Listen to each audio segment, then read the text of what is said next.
بسم الله الرحمن الرحيم. بإذن الله اليوم هنعرض شقق للبيع في منطقة تشيكميكوي داخل اسطنبول بتاريخ 7/6/2023. ولو طلعنا احنا على التفاصيل، احنا اخترنا لكم في هذا الخيار. عندي غرفتين وصالة. عمر البناء ما يتجاوزش عندي 4 سنوات، اللي هو من 0 ل4 سنين. لو لاحظنا احنا في خانة الأسعار، هنلاحظ في أسعار 2 مليون، 3 مليون ليرة، 6 مليون وسبعة مليون، يعني متفاوتة. كله بيعطينا حسب اللي هو حجم أو نوع العقار اللي موجود وإمكانياته، يعني أو تقييمه. خلينا نفوت بشكل مباشر.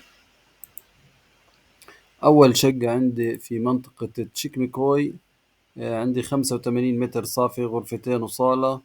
عمر البناء سنتين، موجود على الطابق الخامس. العمارة مكونة من 5 طوابق، فيها كومبي، فيها بلكون. 100 ليرة العائدات. تمام. عندي هي رقم الموبايل، وعندي هاي الصور. نشوف الصور. طبعا هي ما شاء الله، يعني إشي مرتب. ما لا أول مرة بتفوت عندي على القناة، انزل لتحت، سجل في القناة وفعل زر الجرس عشان أعطيك كل يوم فيديوهين جداد.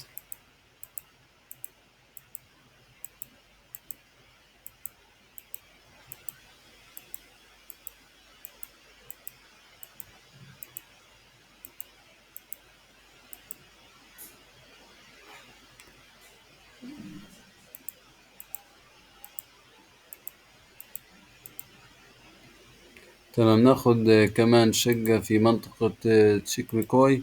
عندي الشقة الثانية بسعر 2 مليون و465 ألف ليرة. طبعا أنا لو السعر شفت الليرة اليوم، الدولار على ليرة زي ما احنا شايفين 23.22، يعني طلع ارتفاع كتير كبير. طبعا لو نيجي نحسب هذا مثلا 2 مليون و465 ألف، في عندي هنا 2 مليون و465 ألف، تقسيم 23 تقريبا، لأنه فرق 20 ليرة، فتطلع هذا حدود 107 آلاف دولار أمريكي في منطقة تشيكميكوي. طبعا مساحة صافية 60 متر، غرفتين وصالة. عمر البناء 3 سنوات، موجود طابق سابع. العمارة مكونة من 10 طوابق، فيها 2 حمام. عندي في العائدات اللي بدفعها مليون أو 1650 ليرة. وهي عندي رقم الموبايل. هاي الصور بتاعتي.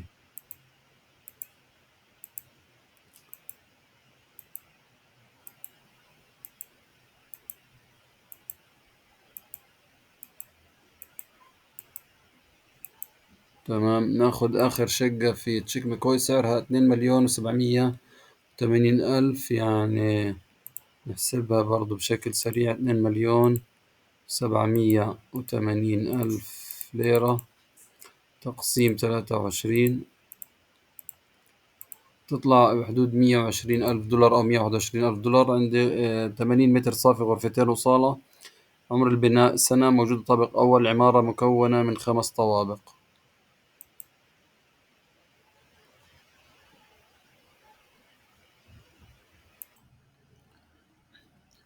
بالنسبة عندي لآخر شقة 2 مليون و780 ألف ليرة. قلنا بتطلع بحدود 120 ألف دولار. طبعا غرفتين وصالة. عمر البناء سنة. موجود طابق أول. عمارة مكونة من 5 طوابق. 950 ليرة العائدات. وده رقم الموبايل هنا.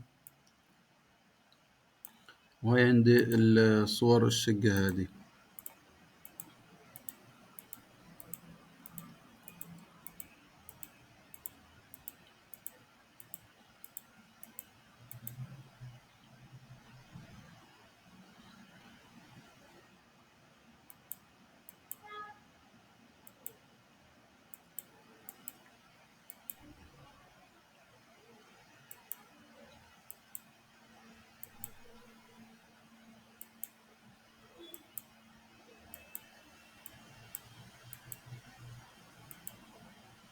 تمام.